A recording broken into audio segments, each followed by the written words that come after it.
matanya tajam kayak pedang. Datang itu saudara, yang menderita setannya, dimarahi. Mari tak usir teko maneh katanya. Dia tidak bahasa Jawa, dia bahasa Indonesia. Kamu sudah saya usir kemarin, dia mau malang. Sekarang ada di sini. Setan yang dimarahi saudaraku. Lalu dia panggil saya, Arifin, usir. Saudara terus terang saya agak takut. Baru, Kristen baru saudaraku. Saya begini. Makanya Tuhan pakai orang Surabaya. Saya teriak sekeras-kerasnya, dalam nama Yesus. Surabaya kan Yesus ya. Kalau orang Batak Yesus, Surabaya Yesus. Dalam nama Yesus, keluar. Setannya tidak keluar. Yang keluar Pak RT saudaraku. Dia keluar. Kumisnya melintang. Dia marah pada saya. Ngerusoni kampungku. Saya pintar. Ini loh Pak. Saya tunjukkan. Bapaknya itu marinir. Badannya gede, kumisnya melintang. Lihat orang kesurupan itu dia gini. Tapi saya tahu sekarang bahwa kehadiran Yesus menyiksa iblis. Amin, saudaraku. Kehadiran Yesus menyiksa iblis. Tepuk tangan bagi Allah kita. Oh, saudaraku, 25 tahun yang lalu saya pernah dipanggil ke satu keluarga di daerah kantornya, tokonya di Gedung Doro, saudara. Pembantunya kerasukan setan. Pembantunya tingginya 185, ya, dan atletis, kesurupan.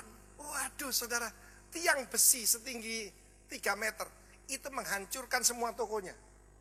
Biasa coba segala macam, orang-orang pinter tanda kutip, pinter setengah pinter, orang goblok dicoba semua tidak bisa. Lalu dia dengar, ada insinyur ngusir setan gratis. Tidak ada salahnya saudaraku, saya dipanggil saudara.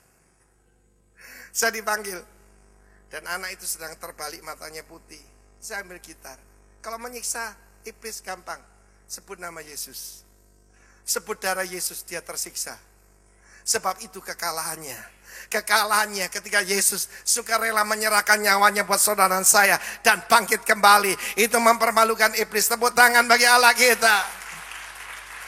Nah saudaraku, ketika saya tahu bahwa kerajaan Allah itu forcefully advancing. Saya masih ingat lagunya, saya nyanyi apa? 25 tahun yang lalu, seperti terjadi kemarin. Saya nyanyi ini. Sudah tahu saya nyanyi untuk siapa? Untuk diri saya sendiri. Takut juga saudaraku. Saya baru mengikut Tuhan. Jadi saya nyanyi buat diri saya sendiri. Dia terlebih besar. Dia terlebih besar di dalamku. Selama-lamanya.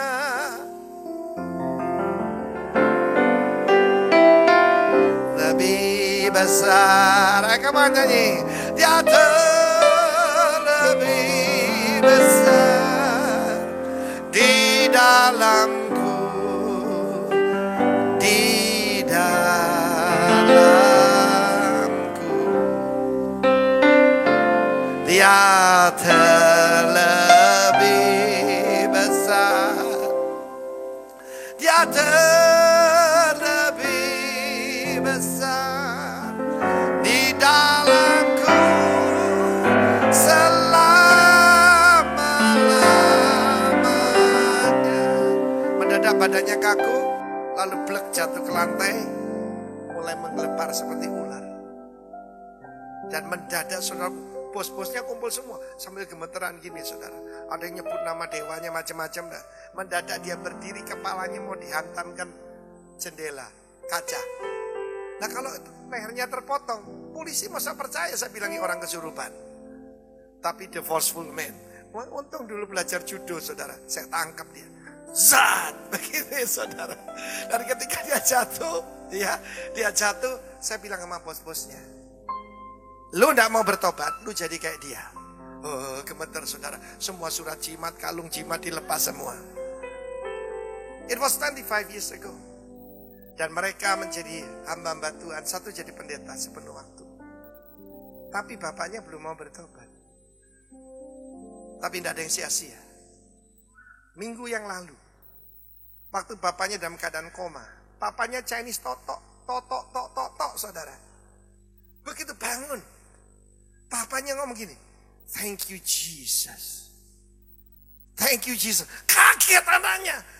Bukan cuma bilang thank you Jesus lagi. Thank you Jesus. Kenapa? Ketemu Tuhan Yesus. Bertobat saudara. Jadi kemarin waktu kita ke Adijasa, tidak ada dumpieng, tidak ada saudaraku. Kebudayaan kerajaan, meskipun kelihatannya lama 25 tahun, tetapi menghamiri seluruhnya. Berikan tepuk tangan bagi Allah kita saudara. Wow, betul.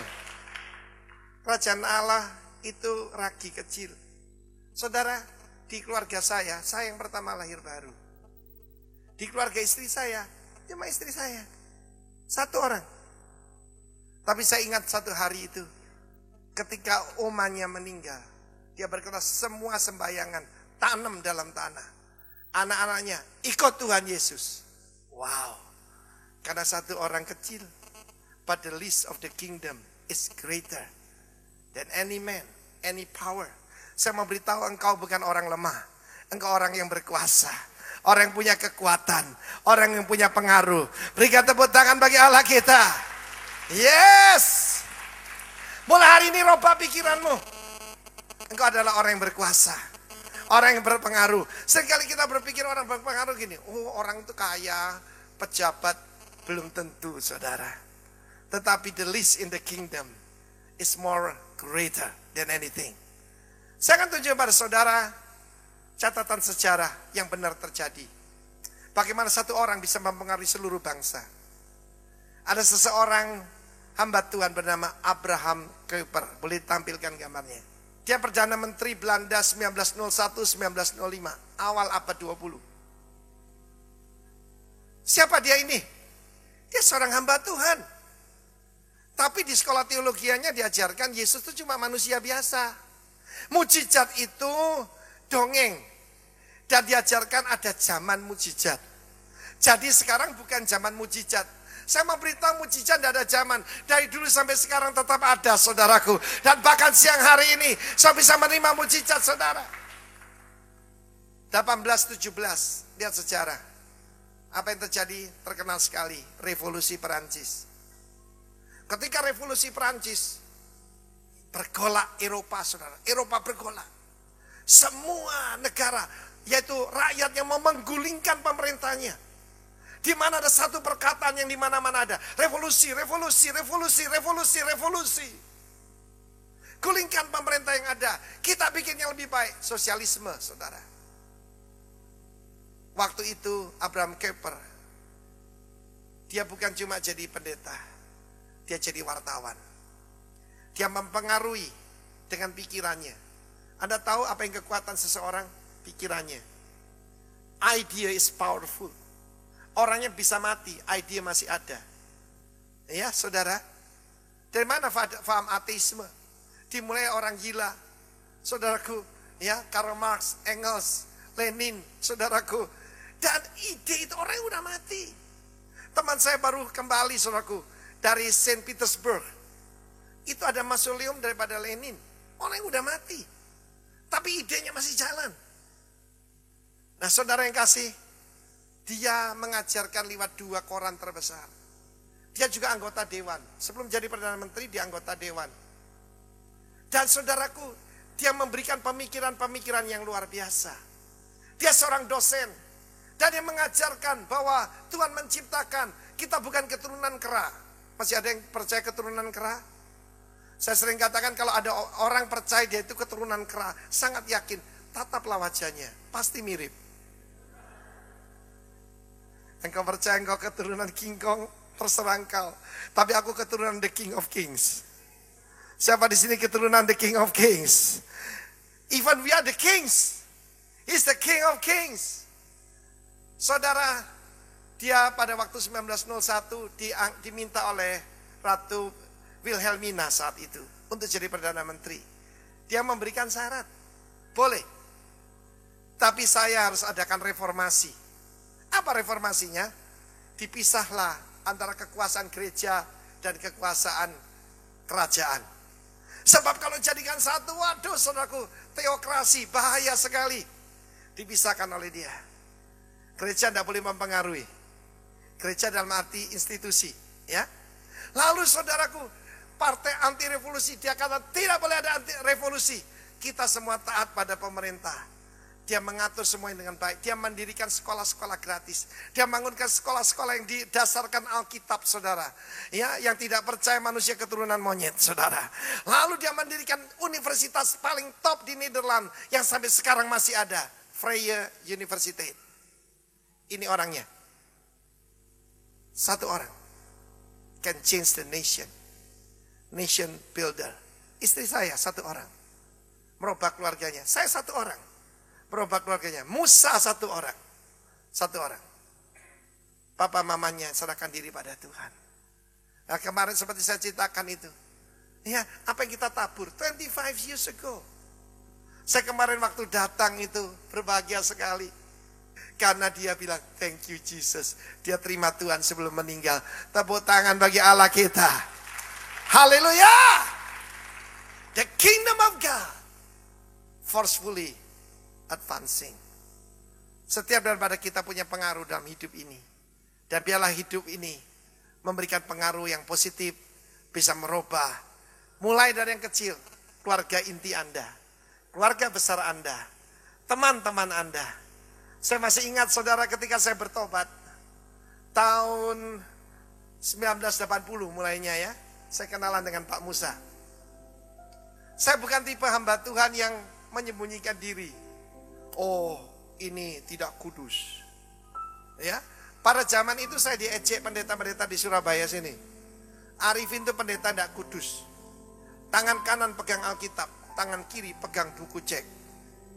Buat mereka pengusaha yang melayani Tuhan itu second grade, kelas 2. Saya bilang tidak apa-apa, pegang cek, asal ceknya tidak kosong. Amin, saudaraku. Lalu kita masuk ke dunia pengusaha.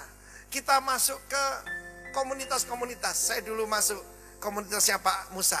Apa komunitasnya? Ngebreak, saudara. Ya, jadi mereka semua punya call sign.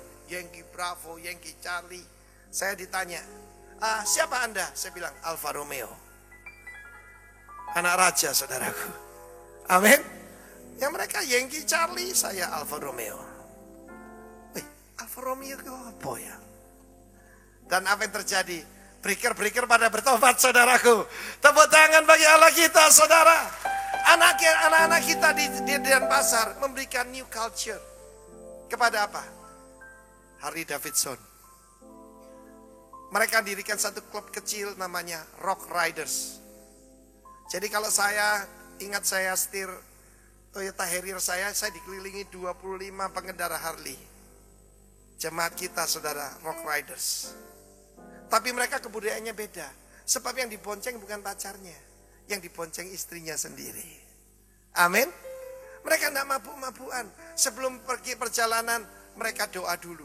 Sampai kalau ada perjalanan besar dari Harley Davidson Bali, yang diminta anak-anak kita. Pendeta, doa pendeta, biar kita selamat. Sebab mereka lihat, kalau pendeta berdoa, kok selamat ya, aneh ya. Luar biasa, saudaraku. Sebelum pergi, itu mereka sweeping. Sweeping apa? Alkohol. Tidak boleh bawa minuman keras. Kita membawa pengaruh di segala bidang. Tepuk tangan buat Allah kita. Tepuk tangan yang meriah buat Tuhan. Haleluya. Mulai hari ini, jangan melihat dirimu kecil. Yes, I'm the least in the kingdom, but I'm